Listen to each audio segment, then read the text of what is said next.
হয়েছে না তোদের সবাইকে পথে বসাবো। কি করবি তুই? 1 টাকাও তো রোজগার করিস না। তোমাকে সে নিয়ে এত ভাবতে হবে না। মানুষের দুর্বলতার সুযোগ নিয়ে তাদের অনিষ্ট করো তুমি। সাবধান করে দিয়ে গেলাম তোমাকে। যা যা, ভবিষ্যতে কি করবি তুই জানা আছে। রিক্সা টানবি, বুঝলি? রিক্সা টানবি, রিক্সাওয়ালার ছেলে রিক্সাওয়ালাই হবি। অনেক বড় বড় কথা বলি গেলি তুই। এবার দেখ আমি কি করি। তোদের সবাইকে পথে বসানো না অবধি আমার নাম নেই।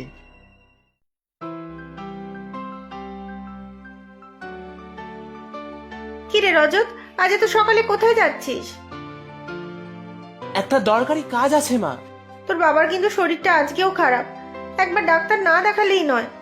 আজই বাবাকে ডাক্তার দেখাতে নিয়ে যাব বিকেল বেলাতে। এই কাজটা আগে সেরে আসি। কি যে হবে কে জানে। ওদিকে ওই বাবলু রোজই আসছে, হায়নার মতো ঘুরে বেড়াচ্ছে আমাদের বাড়ি আর জমি দখল নেওয়ার জন্যে। বাবা কেন কথা বলে ওর সাথে? আবার এলে দূর করে দেবে। বাবা কেন কথা বলে জানিস না? কম টাকা তো আর ধার নেয়নি ওর থেকে। যা অবস্থা, ধারের টাকা শোধ দেওয়ারও কোনো উপায় নেই। রোজগারের একমাত্র অবলম্বন ওই রিক্সাটা পর্যন্ত নেই আর। মানে বাবার রিক্সার কি হলো? কাল বাবলু এসে তা নিয়ে গিয়েছে। বাজারে কার কাছে গচ্ছিত রেখে কিছু টাকা দিয়ে গেল তোর বাবাকে। পরে সুদ সহ টাকা শোধ করলে তখন রিক্সা ফেরত দেবে। না, বাবলু আমাদের ফাঁদে ফেলতে চাইছে। সাবধান করে দিচ্ছি কিন্তু তোমাদের, ঘরে ঢুকতে দেবে না ওকে।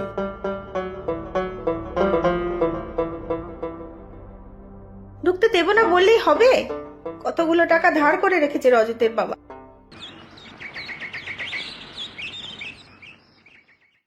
আমি থাকতে চিন্তা কি কাকু? তোমার চিকিৎসার সব খরচ আমি দেব। না না, কত আর টাকা দেবে তুমি?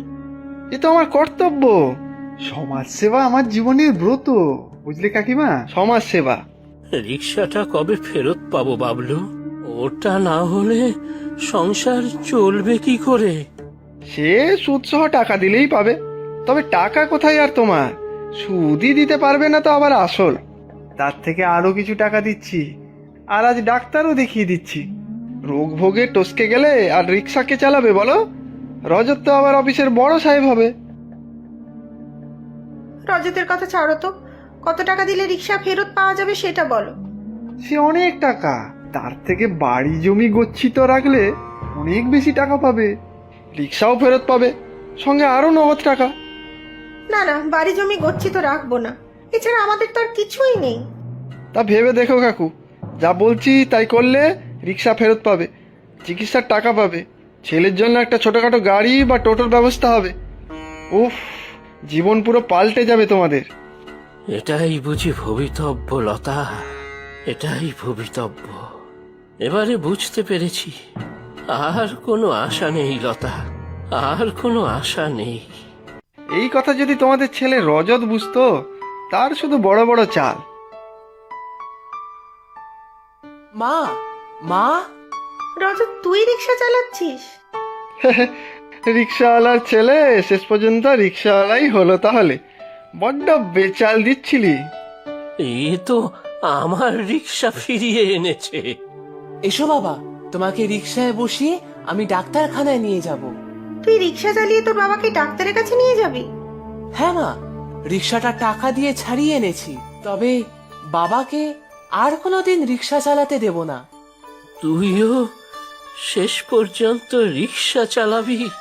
সত্যি লতা, আমরা তাহলে হেরেই গেলাম। আমার টাকার কি হবে তাহলে? রিক্সা চালিয়ে আর রজত কত টাকাই বা রোজগার করবে? বাড়ি জমি আমাকে দিয়ে দাও, যা টাকা পাবে তাতে ওর জন্য টোটো কিনতে পারবে। কারো দয়া দাক্ষিণ্যের আর দরকার নেই। চাকরি আমি পেয়ে গেছি মা। আগের দিন ইন্টারভিউ দিয়েছিলাম না, আজ নিয়োগের চিঠি দিয়ে দিয়েছে। খুব বড় চাকরি না হলেও তোমাদের নিয়ে ভালোই থাকবো। বাবা, এত কিছু! আমার টাকাটা সুদ সহ? চিন্তা নেই, সব মিটিয়ে দেব। আগে বাবার চিকিৎসাটা তো